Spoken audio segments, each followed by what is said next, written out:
Westside Barbell, la salle de tous les records. Fondée par Louis Simmons dans les années 1980, ce lieu légendaire du powerlifting a produit quantité d'athlètes d'élite qui ont battu plus de 140 records du monde en powerlifting. Pendant des années restée secrète, voire même légendaire, la méthode conjuguée inventée par le maître des lieux est réellement unique. Et c'est probablement ma méthode préférée de s'entraîner, en tout cas pour la force, la performance de manière générale. Laissez-moi vous raconter l'histoire de Westside Barbell, la méthode conjuguée et comment l'appliquer à vous pour obtenir les meilleurs résultats possibles. Il y a environ 40 ans, Louis Simmons décide de monter une salle de sport. Située dans la partie ouest de Columbus en Ohio, cette ville séparée par deux fleuves, d'où le nom Westside Barbell. Cette petite salle qui ne paye pas de mine va vite devenir un lieu de culte sportif. Louis faisait de la force athlétique et à cette époque, dans les années 80-70, la rage était à l'équipement. Pour repousser sans cesse les limites du corps humain et soulever de plus en plus lourd, le powerlifting équipé va utiliser les mêmes règles, les mêmes mouvements, c'est-à-dire squat, développé couché et soulevé terre, mais on a le droit en plus d'utiliser notamment des tenues de force qui vont décupler le poids qu'on peut utiliser, surtout au développé couché et au squat où en plus on peut rajouter des bandes autour des genoux. Louis, qui était un esprit brillant, s'aperçut qu'il y avait vite un problème dans les programmations de powerlifting équipé, la récupération. Certes, avec le matos, on peut soulever une tonne de poids, mais ça fatigue énormément le corps, les articulations et le système nerveux. Il va donc s'inspirer des écrits des chercheurs sportifs russes qui ont été les pionniers de la périodisation de la science de l'entraînement comme Verkhoshansky et en particulier Zatsiorsky, qui a été le premier à définir les trois manières de créer de la force. Les efforts maximaux, les efforts dynamiques et les efforts répétés. S'entraîner en Westside, c'est utiliser la méthode conjuguée. On va travailler ces trois qualités en même temps chaque semaine. C'est ça qui en fait la spécificité et l'unicité. Autre chose, le programme conjugué ou Westside, c'est la même chose, mais les gens vont dire que si vous ne vous entraîniez pas à Westside Barbell, vous ne faisiez pas du Westside. C'est le même principe, mais c'est encore différent parce que Louis surveillait tout le monde, il choisissait les athlètes, tout le monde s'entraînait par trois, c'était quelque chose de spécial, c'était ritualistique limite. Bref, c'est un système et pas un programme, et c'est ça qui en fait la force et qu'il est toujours autant utilisé de nos jours. Ce n'est pas figé dans le marbre, vous pouvez adapter ce système non seulement à l'athlète, mais également au sport. Tout d'abord, les efforts maximaux. Dans un programme typique de Westside, on a 4 jours d'entraînement. 2 fois le haut du corps, 2 fois le bas du corps. Évidemment, ça, après, comme je vous l'explique, c'est un système, ça peut être décliné à l'infini. Il y a des versions 3 jours excellentes, même des versions 5 jours, peu importe. Mais par souci de simplicité, je vais parler du système de base. Donc, on a 2 fois le haut du corps, 2 fois le bas du corps, 2 jours qui sont centrés autour des efforts maximaux, 2 jours qui sont centrés autour des efforts dynamiques. Effort maximal haut du corps, bas du corps, effort dynamique haut du corps, bas du corps. L'effort maximal, c'est très simple, il s'agit de soulever, comme son nom l'indique, de manière maximale, ultra lourd. En général, on va faire un 1RM, la charge la plus lourde possible qu'on peut soulever avec une bonne forme. Alors, on n'est pas forcément obligé de faire son maxi vraiment à tout prix, mais du moins de battre son record là-dedans. Les experts comme Dave Tate recommandent idéalement de faire au moins 3 séries de 1 au-dessus de 90% de son maximum. Le principe est simple, quand on met ultra lourd, notre corps n'a d'autre choix que de recruter toutes ses fibres musculaires pour essayer de survivre, essayer de pousser. Cet effet va se passer au-delà de 85-90% de son maximum. Donc, on prend un gros exercice de base comme un squat, un soulevé de terre, un couché, et on fait entre 1 et 3 RM. On peut descendre jusqu'à 5 RM si on est quelqu'un d'un peu moins expérimenté, et on fait des séries de plus en plus lourdes jusqu'à atteindre son maxi du jour. Donc là, on travaille vraiment la force pure. Mais il y a une spécificité, c'est qu'on va varier toutes les semaines ce mouvement-là. Comme je vous le disais, le powerlifting équipé crée énormément de fatigue. Quand vous faites un squat à 500 kg, je peux vous dire que le choc sur votre corps est terrible. Ceci dit, vous avez probablement expérimenté, si vous changez tout le temps vos mouvements, vous êtes un peu moins fort, vous progressez moins vite. Car le cerveau et les muscles n'ont pas vraiment le temps de s'adapter, qu'il y ait cette coordination intra- et intermusculaire. Ça, c'est différent de la force générale, mais il y a la force sur le mouvement. Par exemple, si vous n'avez pas fait de développé incliné à la barre depuis très longtemps, vous recommencez, vous y allez franco, ok, c'est dur. La semaine d'après, vous serez capable de faire plus de reps ou d'être plus fort. La semaine d'après, encore plus. Car votre cerveau devient de plus en plus efficace sur ce mouvement. Là, c'est ce qu'on veut éviter. Vu qu'on fait des maxis chaque semaine, si vous faites un maxi tout le temps sur le même exercice, je peux vous garantir qu'après 3 semaines, vous allez arrêter de progresser ou même régresser. Donc, ça permet au cerveau et aux muscles de fournir un effort maximal, mais en diminuant quand même la fatigue. Comment faire les variations? Soit on utilise des barres différentes. Par exemple, au squat, ça peut être des barres araignées, des barres buffalo, tordues. On peut rajouter des chaînes, on peut rajouter des bandes. On peut le faire depuis une boîte.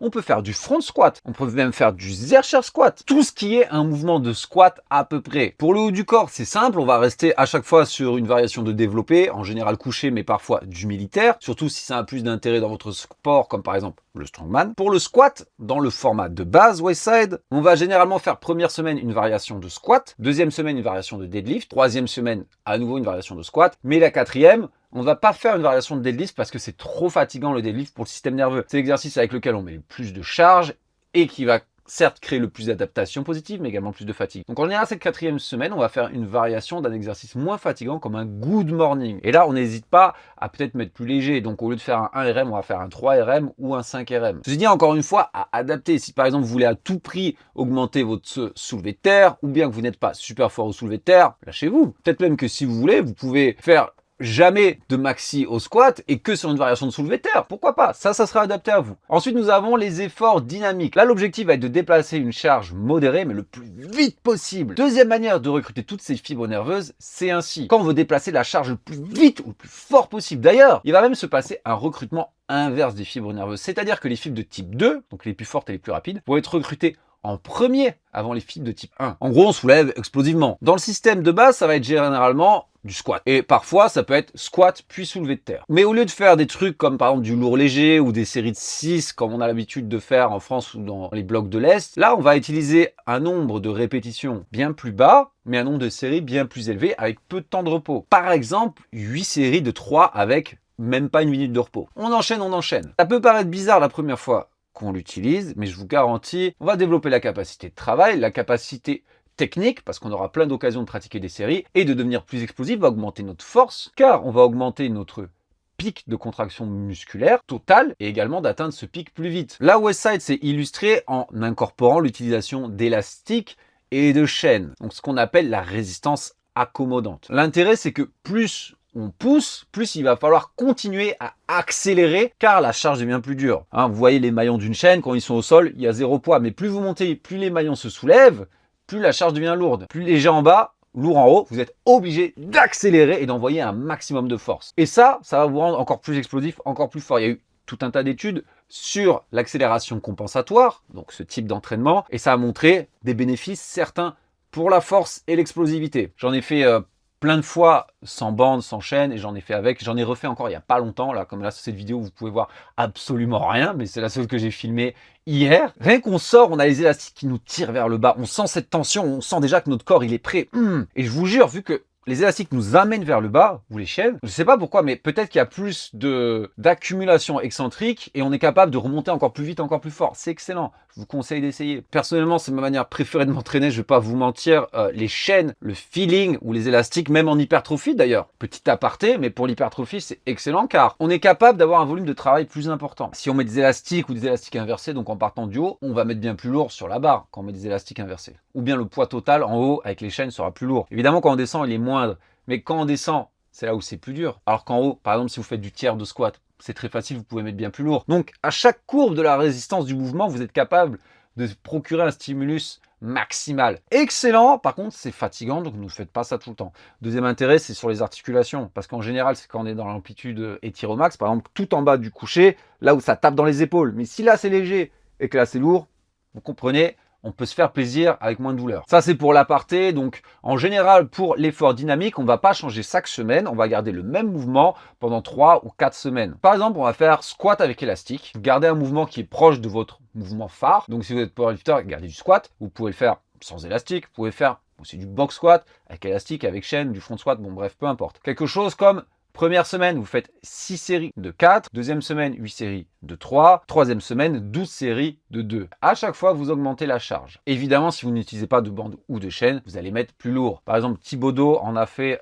après la naissance de son enfant. Il ne mettait pas de bande ou de chaîne. Lui, il faisait que 8 séries de 3, mais c'était 70% de son maxi, 75, 80%. Donc, c'est quand même assez lourd, tant que la vitesse est bonne. L'objectif, c'est entre 0,8 mètres par seconde et 1 mètre par seconde pour ceux qui peuvent mesurer. Si vous êtes un athlète, plutôt aller vers 1 mètre seconde, peut-être même 1 m 1. Bref, il faut que ça bouge vite en tout cas. Et si vous utilisez la méthode conjuguée parce que vous êtes un athlète, par exemple, Phil Daru l'utilise beaucoup dans le MMA, mais n'hésitez pas aussi pendant des vagues, pendant des blocs ou même des longues périodes à utiliser d'autres mouvements. Faites-vous plaisir, par exemple, des pompes claquées, des jetés de ballon, des box jump, même de l'haltérophilie. Tout ce qui est un mouvement pliométrique ou explosif ou balistique, régalez-vous. Soyez créatifs, mais évidemment, si votre but c'est de faire du powerlifting ou la salle de sport, restez sur un mouvement de barre. Et enfin, troisième manière de gagner de la force, ce sont les efforts répétés, c'est-à-dire la musculation. Là, on va recruter toutes les fibres nerveuses avec la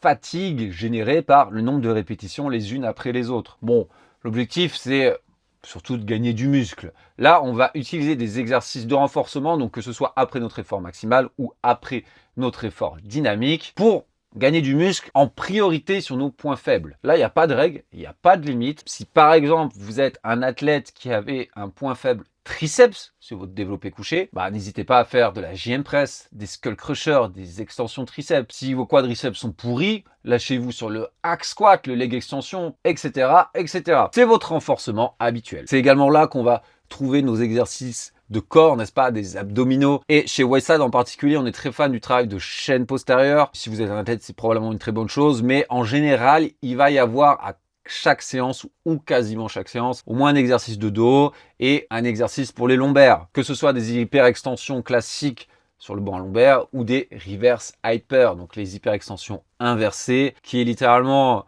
le meilleur exercice pour le bas du dos, confirmé par les études, et c'est beaucoup plus doux, c'est extrêmement sympa, mais évidemment, tout le monde n'a pas la chance d'avoir cette machine. Si vous êtes un athlète, l'effort dynamique sera excellent. Ceci dit, si vous faites du powerlifting, il faudra l'adapter à votre niveau de force. Si vous êtes quelqu'un de très fort, restez sur le système de base, il n'y a pas de souci. Si vous êtes moins fort, peut-être votre maxi au squat, c'est 150 kg, quelque chose comme ça, il faudra augmenter les charges et faire que vous souleviez un peu plus lourd. Par exemple, Marbell recommandait de faire 5 séries de 2 explosives et ensuite de continuer à monter la charge pour arriver à un doublé bien lourd. D'autres athlètes ont pu utiliser directement des charges plus lourdes, comme par exemple Thibaudot. Et ça, on peut l'appliquer à n'importe quel sport. D'ailleurs, de nos jours maintenant, vu que le powerlifting équipé est tombé un peu en désuétude et que c'est le powerlifting raw, n'est-ce pas, qui a pris la couronne, qu'il faut l'adapter différemment au powerlifting sans équipement. Ceci dit, elle est encore très employée et extrêmement efficace pour les athlètes dans tout un tas de sports. Par exemple, je pense que vous connaissez Dustin Poirier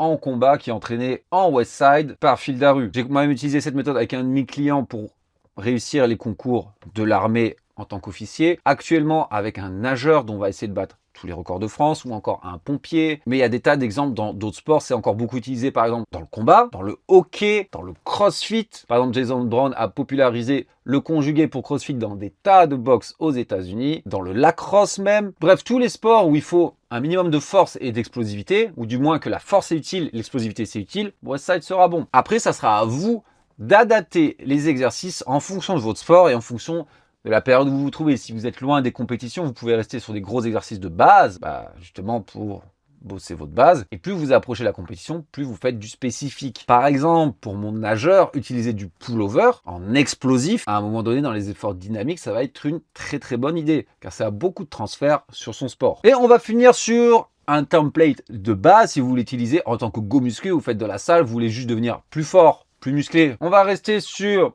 version powerlifting de base sans équipement. Très simple, vos 2 jours efforts maximaux, vos 2 jours efforts dynamiques. Pour les efforts maximaux, vous n'allez choisir que 4 mouvements différents. Vous n'êtes pas en équipé, vous n'avez pas besoin d'avoir autant de variations. Et pour ces 4 exercices, vous allez me prendre des choses qui vont cibler vos points faibles. Par exemple, si au soulevé de terre, vos points faibles, c'est le départ du mouvement, le déficit deadlift sera un excellent choix. Ou bien encore, si vos triceps sont nazes, floor press, excellent choix à mettre dans votre rotation. Donc 4 exercices haut du corps, 4 exercices bas du corps, et vous en faites un par semaine, un maxi à chaque fois. Ensuite, pour l'assistance, ça va dépendre de votre temps, de votre volume, de votre intensité, blablabla. Mais vous prenez entre 3 et 6 exercices, faites 3 à 5 séries et il y en a un ou deux qui vont être le premier exercice d'assistance. On va les mettre lourds. Vous me faites 3-4 séries entre 4, 6, allez 8 répétitions maximum. Ça va être gros exercice. Ça pourrait être du soulevé de terre roumain par exemple, développé militaire, quelque chose qui a beaucoup de transfert.